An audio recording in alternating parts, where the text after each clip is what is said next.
Mass Effect fans everywhere received a pleasant surprise during the 2016 PlayStation experience, when BioWare's Aaron Flynn showcased an incredible new look at Mass Effect Andromeda.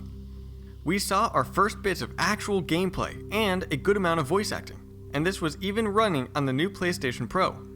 We are still cooling off after watching it several times, but let's explore some of the new questions that this trailer has brought us.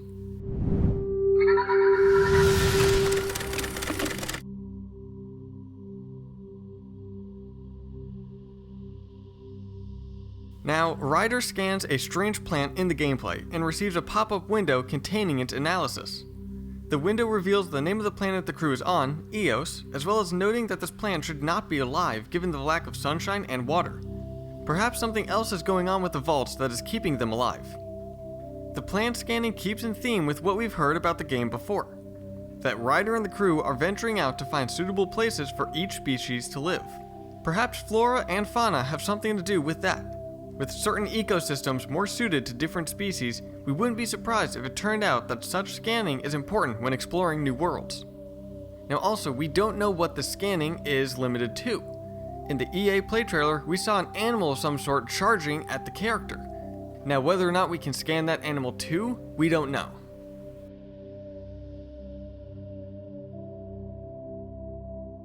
The gameplay seems to be centered around the exploration of a dormant vault, one of many in what was called the Helios Cluster. These vaults were likely once created by the Remnant, Andromeda's own version of the Protheans. The question that this raises is, what are the vaults created for? They seem to be massively complex and are subterranean, a fact that is evidenced by both the visible rocks and plants description. We've seen them before in concept art too, but in all the depictions they seem rather empty. If they are hiding away legions of Remnant like the Protheans' own failed vaults, we've yet to see any evidence.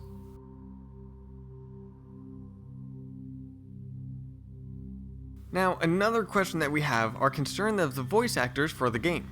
Understandably, EA and BioWare have been tight-lipped about the talent hired for the new title, but this hasn't stopped some speculation. From what little dialogue we could hear from male Ryder, some are convinced that the protagonist is voiced by the prolific Nolan North. Stay tuned for a later video that goes a little more in depth about this topic.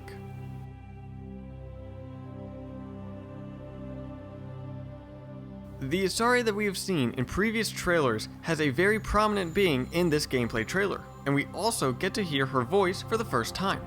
And by the way, are we the only ones to hear a little bit of Jack in there? We also get a good look at her, and one thing to note is what she is wearing. The style doesn't match much of anything else that we've seen before in Mass Effect, which usually goes for more practical wear.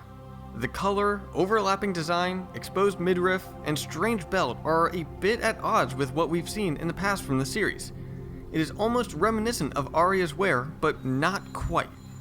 While the questions seem mundane, the change of clothing style does speak for what other changes we will see. Is this only one eccentric Asari, or has a galactic culture as a whole changed as a result of their exodus? What else other than clothing has changed from what we are used to?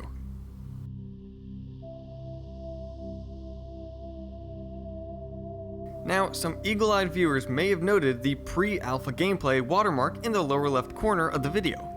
While words like PreAlpha, Alpha, and Beta have all been thrown around a lot lately, what PreAlpha means is that the game is currently feature incomplete and has not undergone quality control or vigorous testing. It does not mean that the game is only in its early stage, and we can probably discount that possibility by just watching the gameplay. What it does mean, however, is that the game as it stands is almost certainly not finished. BioWare devs have taken to Twitter to clear up some of the confusion, and have confirmed that all PreAlpha means is that the game is still in development and it is still missing some features. Despite this, however, combined with an uncertain release date of early 2017 and recent leavings of staff, some fans are concerned about the game's production, worrying that it may be troubled. We are not sure one way or another, but as it stands, what little was shown seems pretty impressive to us. So those are some questions that this new gameplay left us. What questions do you have? Let us know in the comments down below, and while you are there, give this video a like and hit that subscribe button, and I'll see you in the next video.